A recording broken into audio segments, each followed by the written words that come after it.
우리의 예배를 받으시는 하나님 아버지, 예수님, 성령님께 감사와 영광, 찬양을 올려드립니다. 또한 그동안의 복음의 사명을 이루기 위해서 헌신해 오신 성도 여러분, 교회의 모든 지도자들, 또 목사님 여러분과 여러분의 가족에게 진심으로 감사의 뜻을 표하고 싶습니다. 주님의 명령을 따라서 우리가 힘쓰는 복음 전파를 위하여 영적, 육신적, 관계적, 또 삶의 일터 현장에 모든 필요를 우리 주님께서 그의 풍성하신 은혜를 따라 날마다 채워주시고 사용할 수 있는 은사와 능력도 아울러 주시기를 주님의 이름으로 축복합니다. 주님께서 여러분의 평안과 안전과 건강도 또한 함께 지켜주시기를 간절히 기도합니다. 저는 최근에 멕시코의 남부 지역 치아파스 지역에 가서 신학교 교수와 또한 감옥 선교, 그 지역의 학교 다니는 학생들과 학부형 가르치는 교사들 연합 채플 인도를 하고 돌아왔는데요, 그 기간에 해안에서 지각 변동으로 인해 가지고 진도 8.4의 지진이 일어났었습니다. 제가 머물던 그 캠퍼스 건물은 진도 8.1이 발밑으로 지나갔습니다. 한밤중에 자다가 일어나서 밖으로 나오는데 발밑에 땅이 진짜 물결치듯이 이렇게 움직여가는 것, 그리고 이 파고에 건물이 섰다가 이렇게 내려가면서 한쪽으로 기울 때 사람은 균형을 잡기 위해서 반대로 이렇게 서게 될 때 건물이 이쪽으로 넘어가는 것과 내가 이쪽으로 서 있는 그 각도 차이가 엄청 크게 느껴졌습니다. 설 수가 없고 막 흔들리는데 제 와치를 가지고 몇 초였는지 재볼 겨를도 없고 카메라 가지고 찍을 겨를도 없고 한밤중에 깜깜한 밤에 일어나서 그런 경험을 했는데, 저에게는 많은 것을 생각하고 기도하고 또 배우게 해주는 학습 기회였다 생각이 되고요. 그때 돌집들로 많이 지어진 멕시코 시리와 또 진앙지 주변과 또 제가 머물고 있던 그 지역에도, 그리고 과테말라 가까운 지역에도 얼마나 많은 집들이 무너지고 교회가 금이 가고 또 무너져서 인명피해가 230명이 넘었다는 통계를 제가 마지막에 확인을 했었는데요, 거기를 사역을 마치고 떠나오는 전날 밤에 공항 근처 호텔에 머무는데 4층에 있었습니다. 갑자기 또 여진 5.7짜리가 지나가는데요, 다 나오라고 해서 자다가 일어나서 나갔는데 보니까 저는 잠옷 입고 나가지는 않았어요. 왜냐하면 저와 제 아내는 그 다음날 아침 일찍 떠나는 비행기 타기 때문에 짐을 꾸리느라고 옷을 입은 채로 작업을 하고 있었기 때문에 그냥 여권이 든 중요한 가방만 저와 제 아내가 각각 하나씩 메고 층계를 따라 내려왔습니다. 그런데 그때 늦게 들어오신 분들이 샤워를 하다가 비누질만 해놓고만 나가라니까 그냥 위에 겉옷 걸치고 내려오면 돼 있고, 그냥 샤워를 하던 중에 나오라고 하니까 큰 흰 타올만 그냥 걸치고 밖에 나오면 돼 있고, 나와서 일단은 건물이 무너지지는 않았고 또 크게 금가는 것도 없지만은 나와서 서로를 보면서 많은 것을 생각하게 만들었습니다. 그런 현장에 많은 사람들이 희생을 당했고 지금도 복구를 위해서 기도하고 있는데, 여러분, 우리 제1교회에서도 멕시코에 파송한 선교사님 기도 제목을 우리가 놓고 지금도 기도를 했는데요, 피해 지역에 가족을 잃은 슬픔 당한 가정들과 그리고 집이 무너져서 거처할 곳이 없는 그런 길거리에 앉으신 그런 분들을 위해서, 그리고 그 영혼들 속에 주의 복음이 증거되기 위해서 기도해 주시기를 간절히 부탁을 드립니다.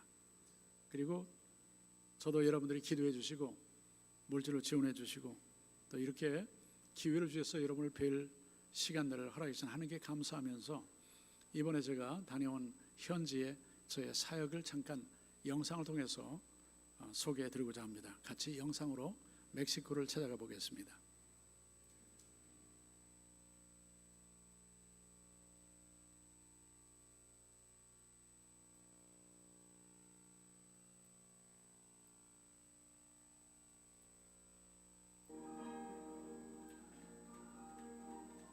릭투스 교육센터는 멕시코 남부 치아파스주 프리다리아에 위치하고 있는데 캠퍼스 안에 신학교가 설립되어 있습니다.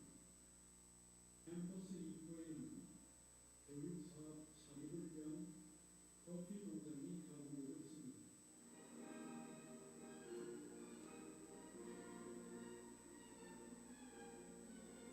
릭투스 교육사업은 여기서 공부하는 학생들에게 미래의 지도자들로 성장할 믿음과 소망과 사랑의 길을 열어주고 있습니다.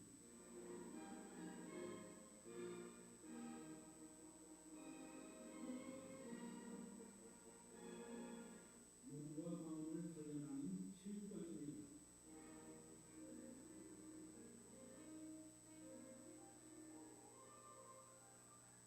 중학교와 고등학교 교육을 위한 릭투스 아카데미 홈입니다.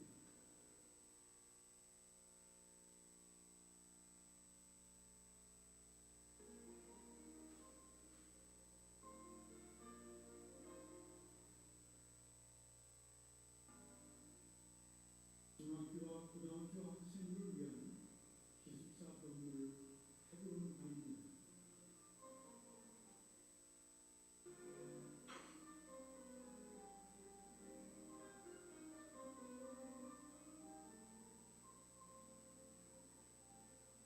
학교 카페 릭투스 만나 식당입니다.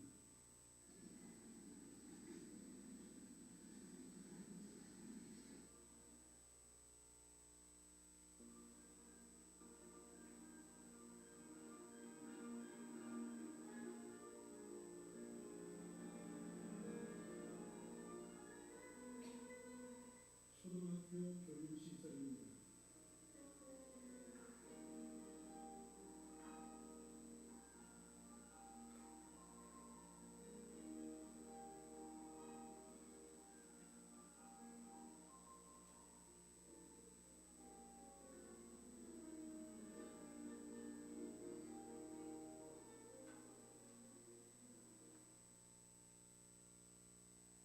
릭투스 교육센터 본부 건물입니다.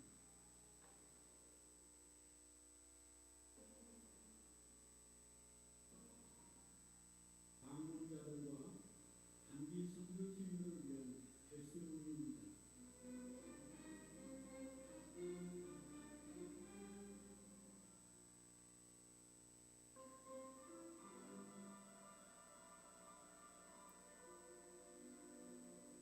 본부 건물 1층은 사무실, 2층은 도서관입니다.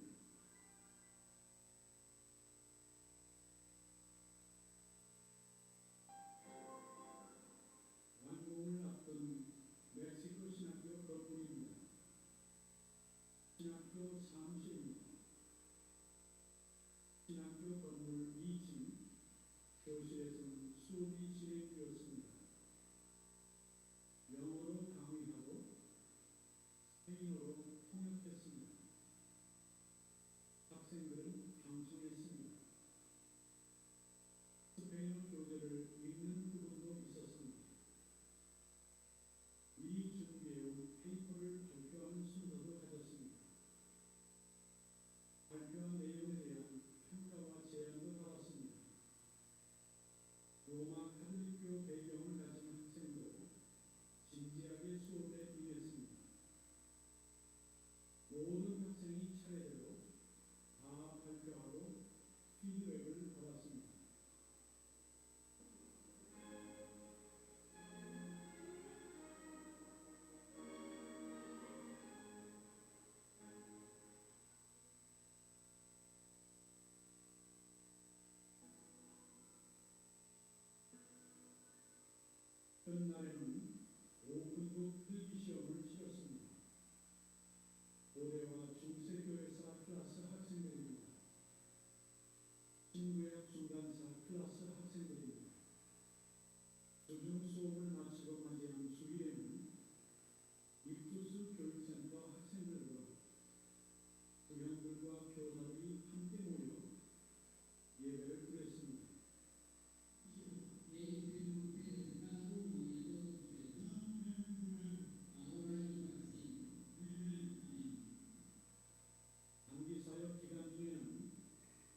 이 시간에 우리는 창세기 39장 1절부터 6절에 소개된 요셉의 삶을 통해서 우리 주님께서 이 시대 우리에게 교회에 맡겨주신 선교의 사명을, 복음 전파의 사명을, 제자 삼는 사명을 효과적으로 이루기 위하여 우리가 어떻게 살 것인가 하는 주제로 말씀을 통해 주시는 성령의 은혜를 받기를 원합니다. 복음의 대사명을 우리가 효과적으로 이루기 위해서 어떻게 살 것인가? 첫째는 하나님께서 우리의 일상생활에 교회, 가정, 일터, 학교 또는 어느 곳에 있든지 하나님께서 우리와 함께 계신다는 증거를 말과 행실을 통해 보여주는 삶을 살 때 우리는 복음의 사명을 효과적으로 이루어낼 수가 있음을 예수님이 아직 오시기도 전에 구약시대에 살았던 요셉을 통해서 하나님께서 증거를 보여주셨습니다. 요셉을 보는 사람들은 요셉의 삶 속에서 하나님이 그와 어떤 형편에 처해 있든지 간에 하나님이 요셉과 함께 하시는 증거가 나타내 보여줬습니다. 요셉은 어떤 형편에 처하든지 자기와 함께 하시는 하나님을 증거하며 사는 삶을 살았습니다. 1절부터 3절의 말씀을 제가 다시 봅니다. 요셉이 이끌려 애굽에 내려가매 바로의 신하 친위대장 애굽 사람 보디발이 그를 그리로 데려간 이스마엘 사람의 손에서 요셉을 산이라. 여호와께서 요셉과 함께 하심으로 그가 형통한 자가 되어 그의 주인 애굽 사람의 집에 있으니 그의 주인이 여호와께서 그와 함께 하심을 보며 또 여호와께서 그의 범사의 모든 일에 형통하게 하심을 보았더라 그랬습니다. 다른 사람이 보고 요셉이 섬기는 하나님을 아직 알지 못하는 사람이 요셉을 보고 요셉이 섬기는 그 하나님이 요셉의 삶 속에 함께 계시는 증거를 확인할 수 있었다는 말씀입니다. 요셉은 형들에게 미움을 받았습니다. 이스마엘 대장에게 팔렸습니다. 애굽에 내려갔습니다. 바로 왕의 친위대장 보디발이 그를 종으로 샀습니다. 이러한 형편에서 요셉은 그의 주인을 흔쾌하게 충성스럽게 섬기는 삶을 살았습니다. 결코 쉽지 않은 삶이었습니다. 어떻게 보면 불가능한 삶이었습니다. 참으로 힘들고 견딜 수 없고 일손이 저절로 놓아져 버리는, 더 이상 살고 싶지 않은 그런 형편이라고 해도 과언이 아니었습니다. 그럼에도 불구하고 요셉은 그런 형편에서도 자기와 함께 하시는 하나님을 보여주면서 살았다는 것이 오늘 이 시대 우리가 마음의 도전을 받고 주님께 기도하면서 이렇게 살아가야 할 삶의 방향을, 가치를 찾아낼 수 있는 부분입니다. 요셉은 그의 생각과 말과 행실과 태도에서 하나님이 자기와 함께 하시는 증거를 보여주는 삶을 살았습니다. 요셉의 주인, 그 주인이 종에 불과한 요셉 삶 속에서 하나님이 보여줬다고 본문이 말씀하고 있습니다. 보디발은 하나님께서 요셉과 함께 하신 것을 보았고 또 하나님께서 요셉과 함께 하실 뿐만 아니라 요셉이 그 주인집의 모든 일들을 맡아서 수고하는 일들마다 형통하게 하시는 그 하나님을 발견하게 된 것입니다. 물론 형통의 기준과 기대치는 하나님의 표준과 사람의 표준이 차이가 날 수가 있습니다. 그러나 진정한 형통은 하나님 보시기에 형통해야 진정한 형통입니다. 아멘. 그렇습니다. 요셉은 그 하나님의 뜻을 어렸을 적에 어머니를 잃었지만, 형들에게 시기 질투를 받았지만, 아버지의 편애가 오히려 형들에게 미움을 받게 하는 그런 형편에 처해 있었고, 형들에게 붙잡혀 죽임을 당할 뻔한 위기도 겪었지만, 자기와 함께 하시는 하나님 신뢰하는 것을 잃지 않았습니다.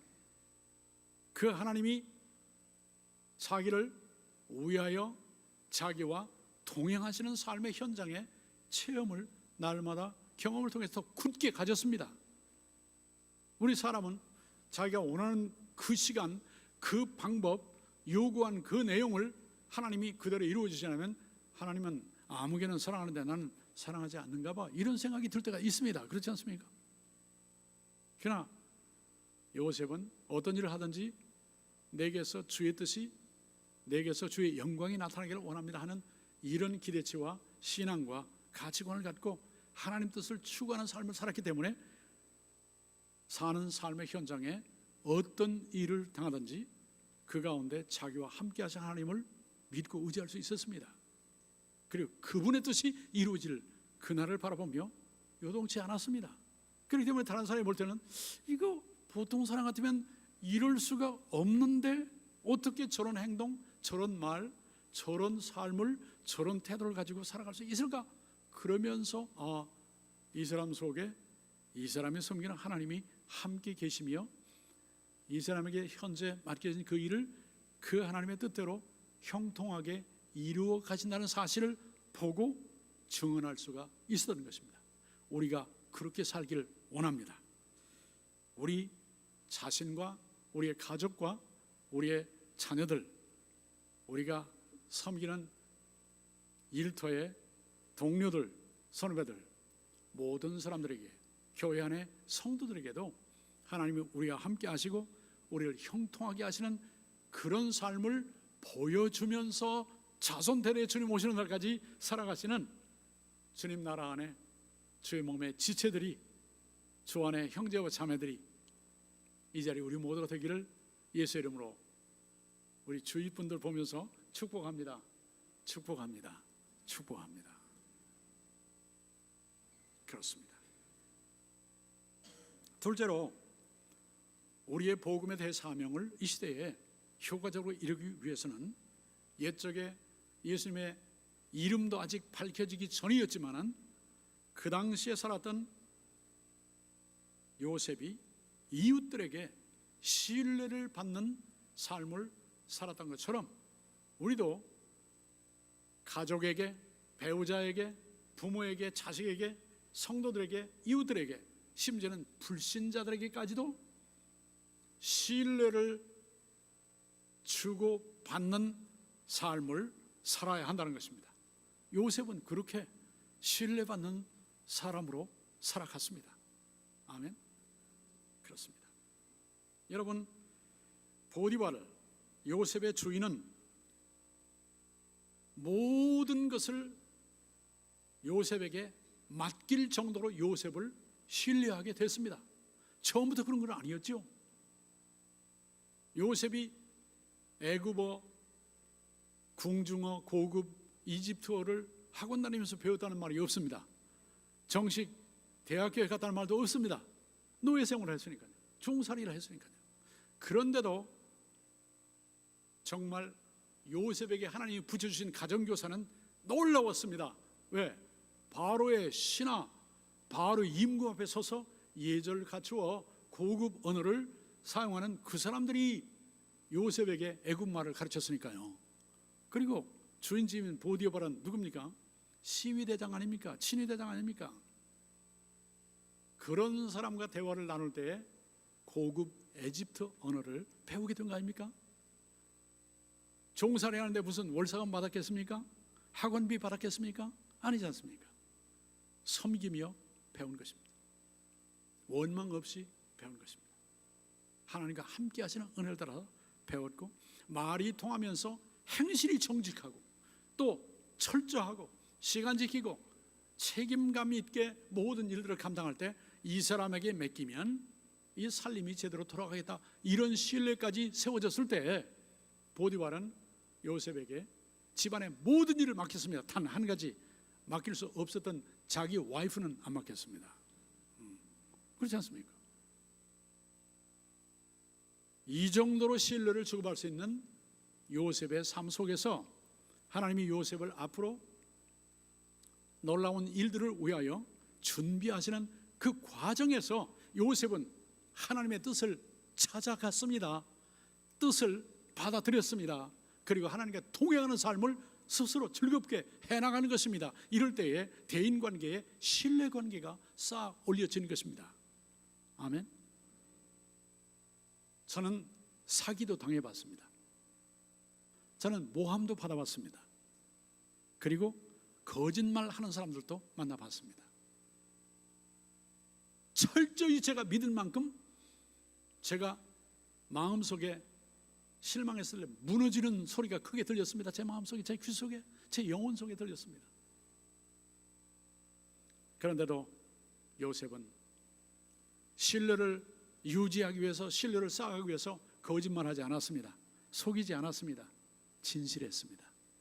우리가 신뢰 문제 때문에 거짓말해서는 안 되는 겁니다. 불의를 저질러서는 안 됩니다. 불법을 행해서는 안 됩니다.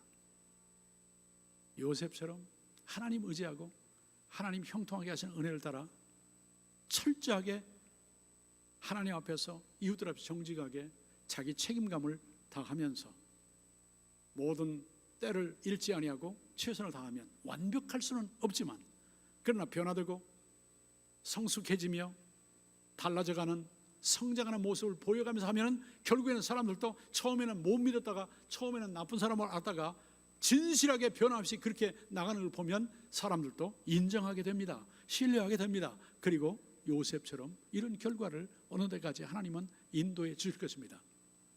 믿습니까? 아멘. 그렇습니다. 우리는 성령을 의지해서 말씀을 근거로 하나님 앞에 요셉처럼 신뢰를 쌓아가는 학교생활, 가정생활, 교회생활, 비즈니스, 사회생활, 대인관계, 수많은 인종들과의 관계가 자연스럽게 주어지는 미국 생활 속에 우리 하나님이 함께 하시는 귀하고 아름다운 주님의 제자들로 세워지게 되기를 주 예수의 이름으로 축복합니다. 마지막으로 세 번째로 요셉은 자기를 통해서 하나님의 복이 주인집에 그리고 나중에는 이집트 모든 백성에게 뿐만 아니라 이집트 안팎에 사는 소수 민족들에게 뿐만 아니라 자기에게 해를 끼쳤던 형님들에게 그 가족들에게 그리고 아직 생존해 계시는 아버님에게까지도 구원자의 역할을 하는 위대한 일을 했습니다. 그것이 놀랍습니다. 우리의 본문 5절을 한번 제가 다시 보겠습니다. 그가 요셉에게 자기의 집과 그의 모든 소유물을 주관하게 한 때부터 여호와께서 요셉을 위하여 그 애굽 사람의 집에 복을 내리심으로 여호와의 복이 그의 집과 밭에 있는 모든 소유에 미쳤다고 증거하고 있습니다. 나중에 하나님이 주시는 그 복이 요셉이 섬겼던 술 맡은 관원장에게도 임했습니다. 그는 잊어버리고 까맣게 잊어버리고 2년이나 지났지만은 하나님은 기억하시고 그 사람을 통해서 요셉을 감옥에서 이끌어내어 애굽의 총리 대신이 되게 했습니다. 그리고 나서 한 일이 무엇입니까? 애굽 사람들을 7년 흉년에서 기근에서 건져낸 것입니다. 또 한 일이 무엇입니까? 자기 아버님과 형제들 다 애굽으로 집단 이주 이민시켜서 영주권 금방 나오지 않습니까? 그리고 정착할 땅을 목축업을 하는 그 집안 식구들에게 가장 좋은 고시원 땅을 얻게 했지 않습니까? 뿐만 아닙니다. 주변 소수 민족들이 이집트에는 양식이 있다는 말을 들고 7년 풍년 끝에 찾아온 7년 기근 기간 동안에 애굽 전역에 그리고 애굽 바깥에 있는 중동 지역의 다른 민족들까지도 그 양식으로 먹고 살게 됐습니다. 메시아가 할 일입니다. 구원자가 할 일입니다. 장차 오실 메시아를 예표적으로 보여주는 사건이었습니다.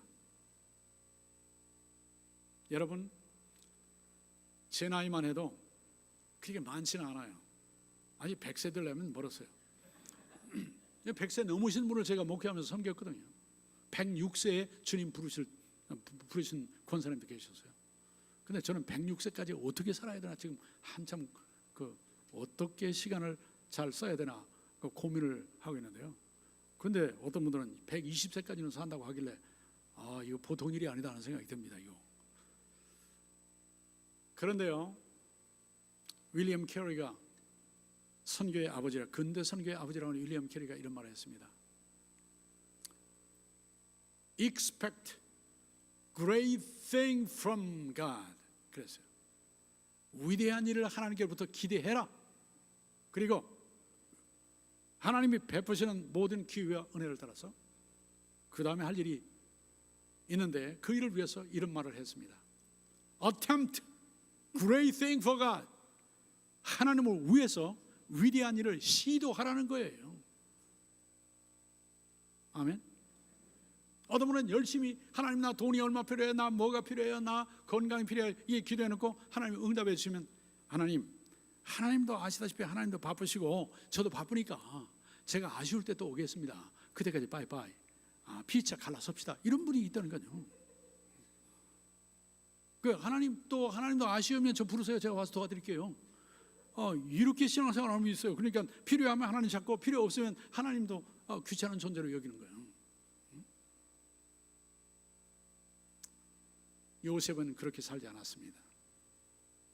우리 자랄 때 부모에게 선생님에게 들은 항상 귀에 못이 박히도록 들은 얘기가 뭐냐면 야 공부 좀 해라.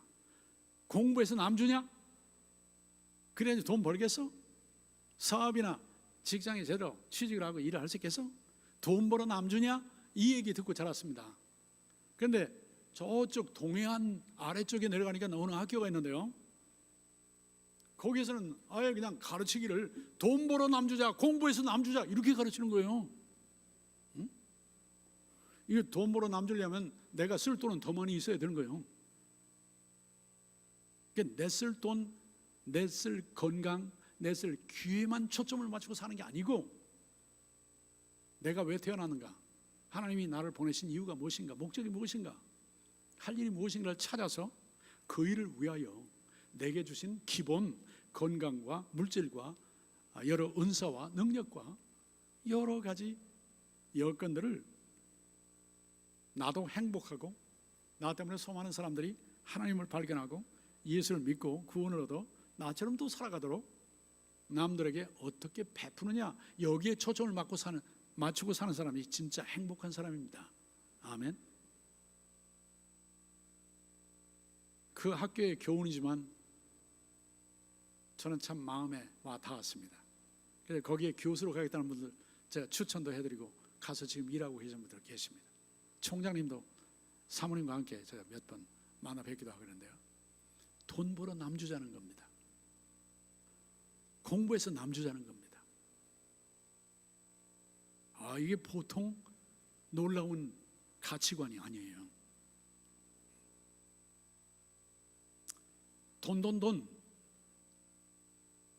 그렇게 하면 아무리 자기가 개선을 나중에는 똔똔 돼요. 그리고 꽁치자고 해보면요, 저는 그래서 소망의 연세 드신 시니어들 신방 갈 때는 반드시 신방 대원들과 단체로 갑니다. 혼자는 안 가요. 왜냐하면 그런 집들에는 캐시 꽁치는 게 많다고 그러더라고요. 혼자 가다가 오해당할까 보니까 저는 집단으로 함께 가는데요, 심지어는 저에게 이렇게 말씀하신 권사님들께서 돌아가신 지 오래됐는데, 목사님이니까 말씀드리는데요, 자식들이 준 돈, 내가 모아뒀던 돈 이렇게 새 돈 바꿔가지고 저 장롱 뒤에다가 손수건에 싸서 이렇게 던져놓고 얼마나 들었는지도 몰라요. 그러니까 목사님은 기억해야 나중에 그 이사집 나갈 때 그냥 누가 주워가지 않고 뜨는데 사용할 때 말씀드리는데요, 저는 그분 살아계실 때 미국으로 왔으니까 어떻게 됐는지 모르겠어요. 이런 분들이 많이 계셔요. 근데요, 관에 넣어가지고 가도 어차피 그거 되지 않을 일이고, 또 그거 이렇게 속옷에다가 주머니 따로 만들어서 핀으로 이렇게 다 꿰놓고 감추고 있어도 결국에는 그 옷 벗어야 되지 않습니까? 양로원에 있어도 불안하고, 집에다 금무게에 넣어둬도 불안하고, 은행에 맡겨놔도 불안하고, 나중에는 은행에 가서 찾아오라기도, 그 준다면 찾으러 갈 자식들이 있어도 찾아 갖다 달라고 하면 안 간다니까요. 자식의 캐시를 맡겨놔도 저보고, 그 권사님 한 분은 내가 지금 꼭 쓸 돈이, 양로원에 누워 계신 분이지만 쓸 돈이 있다, 성교사님 오시는데 내가 그분 기도로 지원하고 물질로 지원하는데 2,000불, 내가 캐시 5만 불을 맡겨놨는데 2,000불만 좀 갖다 달라고 안 갖다 주니까 목사님 좀 받아주세요. 그래서 제가 빚 받으러 다니는 사람도 됐어요. 전화했더니 남의 일에 간섭하지 마세요. 그리고 딱 잘라버리더라고요. 이런 돈, 요셉은 돈 벌어 남주기 위해 살았습니다. 그래 요셉이 굶어 죽었습니까? 아니지 않습니까? 정말 주께서 나를 세상에 보내신 뜻이 무엇인가? 주께서는 나를 위해 생명을 내어주셨고, 천하보다 귀한 생명을 예수님의 생명으로 맞받고 나를 구원하여 하나님 자녀가 되게 하셨고, 내게 오늘날에 이 모습으로 세워주신 것이 하나님의 은혜인데, 내가 나만을 위해서 살 것인가? 내 가족만을 위해 살 것인가? 아닙니다. 세상을 위해 살기를 원합니다. 그것이 나를 위한 것이고, 내 가족을 위한 것이고, 내 교회를 위한 것이고, 내 자녀를 위한 것입니다. 믿습니까? 요셉을 위하여 그 주인집에, 집안에 있는 일, 밭에 있는 일까지 복을 주시고, 요셉을 위하여 애굽의 총리 대신이 되게 하시더니 애굽 전역의 백성들을 구원해내시게 하시고, 주변의 소수민족과 자기 가족들까지 구원하게 하신 하나님의 위대하신 뜻을 생각하고, 그렇게 위대한 생애를 기대하시고 위대한 생활을 시도하시는 요셉 같은 생애를 이 시대에 살아서 예수의 십자가 복음과 그 사랑을 온 세상에 전파하는 일에 주님 능력의 손에 붙잡힌 바 되어 풍성하신 열매를 맺어서 쓰임받는 우리 제일 장로교의 온 성도들이 되시기를 주 예수의 이름으로 축복합니다. 이 시대에 그런 사람이 실제로 있을까요? 제가 그런 분을 한번 만나봤습니다. 제가 한번 잠깐 영상을 통해서 소개해드리겠습니다. 영상을 보시겠습니다. 비행기에서 만난 사람이에요.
하나님이 함께 하셔서 형통하게 하시는 것을 보여줄 수 있는 삶, 신뢰를 쌓아 올릴 수 있는 삶, 그리고 나를 위하여, 우리 교회를 위하여, 우리 가정 일터를 위하여 수많은 사람들에게 하나님께로부터 임하는 복을 나누어주는 삶, 이런 삶을 다 살게 되시기를 예수의 이름으로 축복합니다. 기도하겠습니다. 거룩하신 아버지 하나님, 요셉을 통하여 우리에게 복음의 사명을 효과적으로 이룰 길을 열어주시니 감사합니다. 이렇게 살아 주의 오심을 예비하는 우리 당대와 자손 대대 주님 오시는 날까지 이어지게 하여 주시옵소서. 예수 그리스도의 이름으로 축복하며 기도하옵나이다. 아멘.